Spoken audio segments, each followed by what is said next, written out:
Mashabiki wa Simba Sports Club, hii ni yenu tena, hii ni mechi yenu tena, moja ya mechi kubwa kweli ambayo mashabiki wa Young African macho yote kwenye hii game ili waone nini ambacho kitatokea. Pengine Simba Sports Club wakazika kabisa matumaini ya kuwa machampioni msimu huu kabla ya mechi ya mwisho ya raundi ya 30. Leo ni raundi ya 29, mechi kubwa kweli kati ya Simba Sports Club versus Singida Black Stars. Welcome and welcome again. Mimi ni Sports Master, kocha mchezaji mchambuzi wa hadhi ya dunia. My name is Pablo Markel. Kipindi ni Sports New Chapter na hii ni The Dream Blend. Karibu tuangazie viwanjani. Leo mechi ya raundi ya 29, viwanja 8 vikirindima, timu zote 16 zikiingia kiwanjani kuikamilisha raundi ya 29 na kubakiza raundi moja tu ili kutamatisha NBC Premier League. Mechi hii itakuwa ni kali kweli na ni mechi ambayo mashabiki wa Young African wanaitizama kwa jicho la tatu. Pengine Simba Sports Club akawapunguzia kasi kabisa ya kupambania ubingwa, na baadhi ya mashabiki wa Simba Sports Club wakiripoti kama ni sawa wanacheza na Yanga B, kwa sababu Singida Black Stars atakuja na maelekezo ya kutosha kutoka kwa wananchi namna ambavyo watamkamia Simba Sports Club.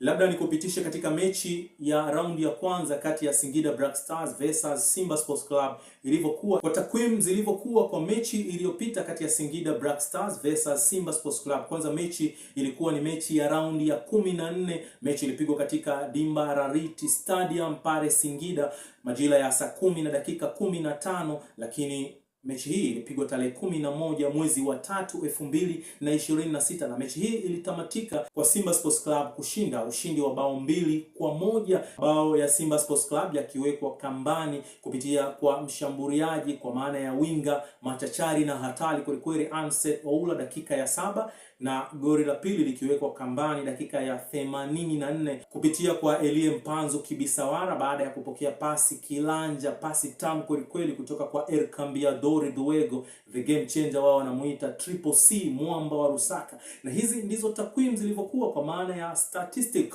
Ball possession, Singida Black Stars walimiliki 49% dhidi ya 51% za Simba Sports Club.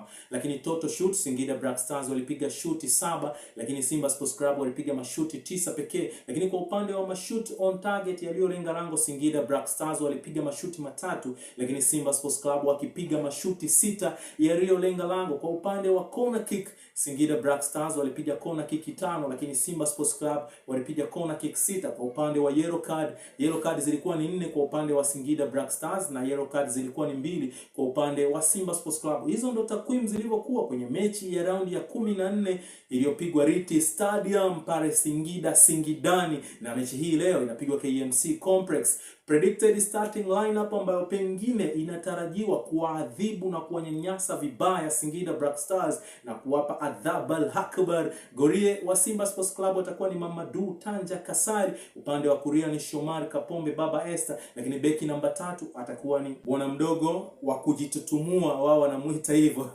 Kibabage. Lakini upande wa mabeki wawili wa katikati atasimama Rushain Delok, beki kiongozi na captain huyo, na beki msaidizi kwa maana beki namba 4 atakuwa ni Olivia Tule, lakini namba 6 atasimama Kagoma, na namba 8 atakuwa ni Alasan Maudo Kante, namba 7 ni Ribasa Ge, moja ya mchezaji hatari zaidi, moja ya mchezaji hatari na mtamu zaidi. Lakini upande wa namba 11 atasimama Anset Alan Oura, namba 10 ndio baba ya Bori Triple C, mwamba wa Lusaka, El Cambiador Duego, chama mwenyewe, na namba 9 atakuwa ni namba 9 kivuri Elie Mpanzu Kibisawala. Ni yapi maoni yako mshabiki wa Simba Sports Club kwa kosi hili ambalo litaanza katika siku ya leo katika mechi tamu na mechi kubwa kweli dhidi ya Singida Black Stars? Kipindi kilikuwa ni Sports New Chapter na channel yako pendwa ni The Dream Blend. Usisahau kumwaga wino mwingi kusubscribe channel hii ili wa kwanza kupata update mbalimbali za kimichezo. Na mimi ni Sports Master, kocha mchezaji. My name is Pablo Markel. Kwa sasa sina neno, ndivyo ambavyo na sign out mpaka wakati mwingine tena. Bye bye.